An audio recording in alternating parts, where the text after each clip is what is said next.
Hey everybody, it's Mandy from Chapel Forge. So just giving you an update as to where we are in the moving process. So we got the clear to close on Friday, so the official for real clear to close, which is very exciting. So we're going to be closing on Friday in the afternoon. We were fortunate enough to be able to close in Lewistown, which is only like 15 minutes from the new house. We were going to need to close in State College, which is not that bad. It was like 45 minutes, but still, hey, if we can save that hour round trip, then that's perfect. So my friend Missy at Homesteading Roots, she's like 25 minutes from us. She is going to watch the kids for us while we go to the walkthrough and do closing. So that's going to be a huge blessing that we don't have to worry about making sure that they're not like destroying things and being toddlers and whatever. So she's going to help us with that. We plan to take the coal stove from this house.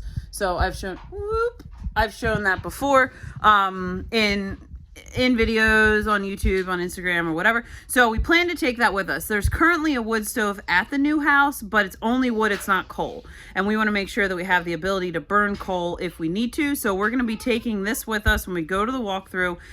Jeremy, Missy's husband at Homesteading Roots, he's going to come help us swap these stoves. So we're going to get these swapped out, bring that stove back down here. Because, you know, this house is already set up for the wood stove, so we want to make sure there's one in it when we sell it. So that's going to be our big project for Friday, is closing and swapping the stoves. We're hoping to be able to do some like kind of measuring at that house, just some more planning. We have a pretty rough idea in our head about like what's going in what room. Today we're working on just kind of doing some measuring here. So this house, as I've mentioned before, is a loft style house. It's super open. It's something we're going to really miss. I mean, there'll be several things I miss about this house, but the house itself is what I'm really going to miss.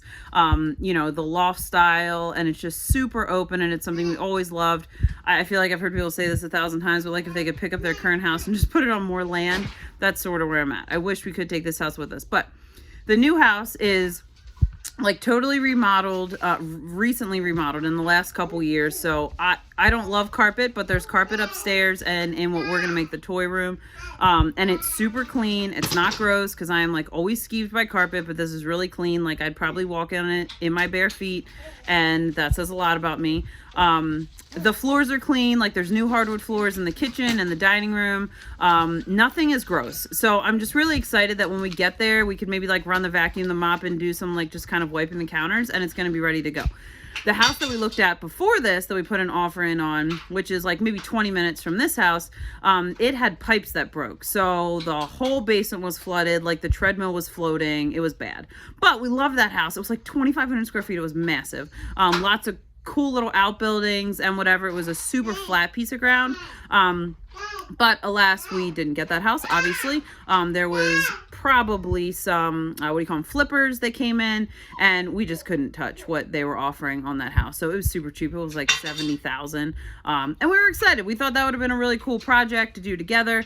But obviously that wasn't the one that it was supposed to be. So anyway, we're excited that we can get the house stuff moved first, and then we can take the animals and the shops after. As I mentioned before, we want to try to not have a dry period in the business. Like we want to make sure that we can kind of fill orders as best we can, and only maybe have a few days to a week where we're really down and not able to make things. So I got homeowners insurance worked out. I had mentioned before that I didn't know you can only have one primary residence. So as of Friday, our primary residence becomes the new house. And then, so we have 60 days on the current policy to get this house kind of cleaned out and be done here and sold. I don't know if that's going to happen. If not, we'll switch to a vacant policy just to cover us until this house is sold. So lots of learning that I'm having to do about how homeowners insurance works when you're buying and selling and you own two houses at the same time and all that kind of stuff. So that's, I guess I could say it's interesting. Not really. Insurance does not interest me at all. But I wanted to make sure we were covered. I want to make sure our tools are covered, our animals are covered, all that kind of stuff. So I got all those ducks in a row. So yeah, so today we're just kind of doing some measuring, making sure that like the sectional is going to fit in where we're going to put the living room, our bookshelves and just all that kind of stuff. My soap bench, make sure that's going to fit where we want it in the soap shop. That way when we go this weekend, so Friday, like I said, we're going to be swapping the stoves. and then just kind of doing some planning. We're hoping we're going to stay at Missy and Jeremy's on Friday night, so that way we can just be right there and just go back over Saturday if we have any more planning to do, any more measuring. There's a couple walls we're going to need to put up and take down as far as our shops go, so we kind of want to do some planning with that. So that's where we're at. Not like super exciting at this point. We're sort of just still in a waiting period. I was hoping to be able to close a little bit sooner, but there's, laws and rules that you have to follow. So, we got the clear to close on Friday. You have to have like 3 days in between clear to close and actually closing, I learned recently. And it just wasn't worth all the nonsense to try to get it moved up a day or two. So that's what's happening as of right now. Stay tuned. As you know, there's always more excitement to come.